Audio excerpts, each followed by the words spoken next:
she was up, and I said, wow, she's doing like a speech like she won. She didn't win, she lost. With Donald Trump, you have one bout of chaos after another. This court case, that controversy, this tweet, that senior moment. You can't fix Joe Biden's chaos with Republican chaos. The results are in. Donald Trump and Joe Biden won their respective primaries in New Hampshire yesterday. The Republican race saw the former president beat Nikki Haley by double digits. For more on this, I want to bring in Jon Keller. He's a political analyst with CBS News in Boston. Jon, the press is going to say that Donald Trump beat Nikki Haley by double digits. But if I'm looking at it just as an objective observer, and I'm somebody who doesn't live in New Hampshire or in Iowa, I'm thinking to myself, that doesn't look like a lot for somebody who supposedly has an iron grip on the Republican Party. He should have beat her by 60, 70, 80%. And in fact, it beat the polls. The polls suggested that she wasn't going to beat him by We were this talking much. about her saying, oh, if she gets 20%, this was a month ago, she gets 20%. That's great. Right. She got way more than that. Vlad, Anne-Marie, good morning to you. She outperformed what the polls were predicting. That is true. He underperformed his margin in Iowa. But the fact of the matter is that, I think, says more about the nature of the New Hampshire GOP primary electorate than it does about Nikki Haley's viability going forward. I don't see another primary or caucus on the Republican horizon that would match the makeup of New Hampshire. I mean, it's New England, okay? These are, for the most part, although it's a strong Trump party in New Hampshire, these are New England Republicans. There are lots of more socially moderate Republicans, a higher percentage of college-educated voters entering the primary, and of course, the independents who broke 2-1 for Haley. So, look, it's a win. It's a solid win. The landscape looks bleak for her going forward, but there's no doubt about it. She put a little bit of a scare into him.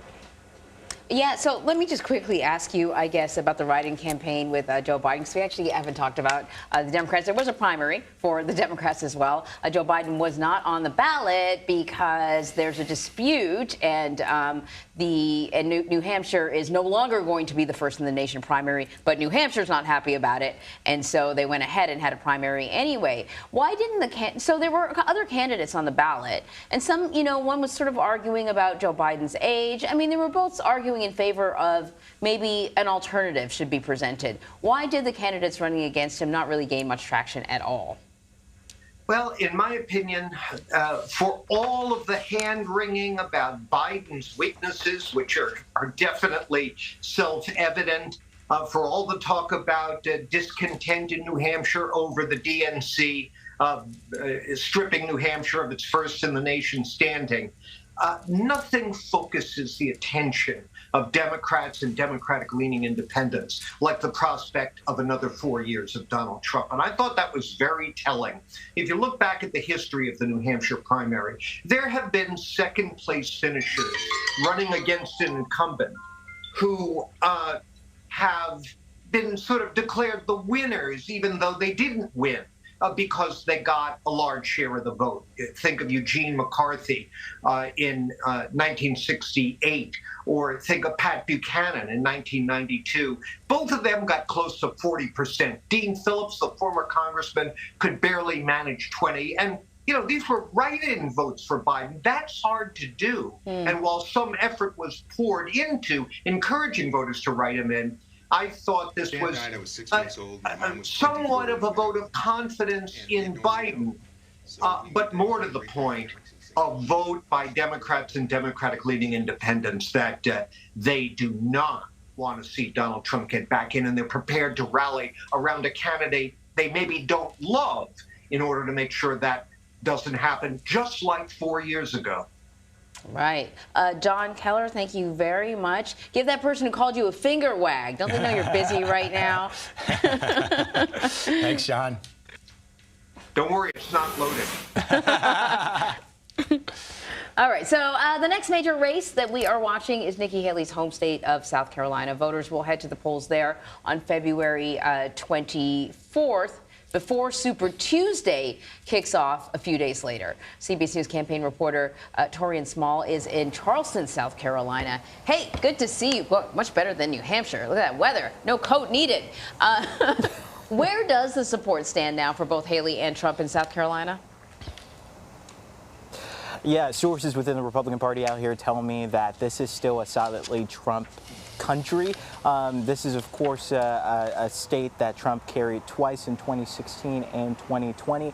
And Republican Party leadership believe that Nikki Haley is going to have a heavy lift in trying to convince voters out here to consider her, despite the fact that she's the former governor of the state. She's turning her efforts away from Nevada to South Carolina because she believes she has a strong chance here. She just invested about $4 million in a TV ad buy across the state. So this is where her priorities will be. Again, it's a heavy lift here. This is in New Hampshire, where you have a significant voting base that's independent and Democrats willing to consider her argument, which is the case that she is looking toward the general. She wants to bring in more moderate Republicans or moderate Democrats who can consider her message. And that's something that she's touted or that she's flirted with in New Hampshire, that she's talked about in Iowa. There's an open primary here in South Carolina. She's going to pursue that same message here.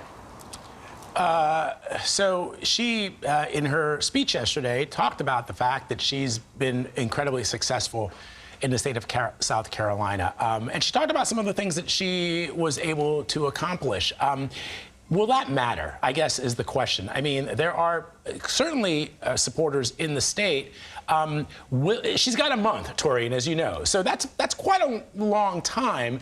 The question, I guess, for you is, will her accomplishments in the past matter? And what are people telling you about whether or not their minds are made up yet? I mean, can the folks who are still on the fence about Donald Trump or Nikki Haley be convinced to vote for Haley? Well, Vlad, certainly she could maybe persuade those on-the-fence voters, but we're talking about dug-in Republican, hard-right conservative Republicans, many who call them MAGA Republicans, whether or not she'll be willing to peel off some of that support from the former president here. I want to talk about something that my colleague Olivia Rinaldi brought up yesterday. She talked to some Trump campaign officials yesterday during his victory party, and they said the plan moving forward, especially considering she's staying in the race, is to make this next month or so painful for her. Nothing would be more painful than delivering her first loss in a statewide race here in South Carolina. That appears to be the plan for the Trump campaign. So let me ask you this, because a lot of people are going to look on the calendar and say, hey, wait a minute, there is a primary / caucus before we get to South Carolina. So let's talk a little bit more about why the candidates are actually not focusing on Nevada, because it's like a weird situation this year. Yeah, it's really confusing. There's both a caucus and a primary happening. This is after the 2020 election. It was quite a mess there, where we saw, especially on the Democrat side, confusion about who actually won the caucuses. So the legislature decided to put forth an actual primary, but the Republican Party decided that it still wants to go ahead with its caucus system as well. So that's going to happen within 2 days of each other. Some candidates are on one, others aren't on the other. I think Nikki Haley is on the primary, but Donald Trump is on the caucuses. Because Haley isn't on there, she wouldn't be able to grab delegates from the state. It's a messy situation. Haley isn't worried about it. She's looking straight ahead to South Carolina. Donald Trump, though, last night we saw him declare victory already because he's running essentially unopposed in these caucuses. Right. Only the caucuses are going to count, despite the fact that they're also doing a primary. Taurean, thank you very much.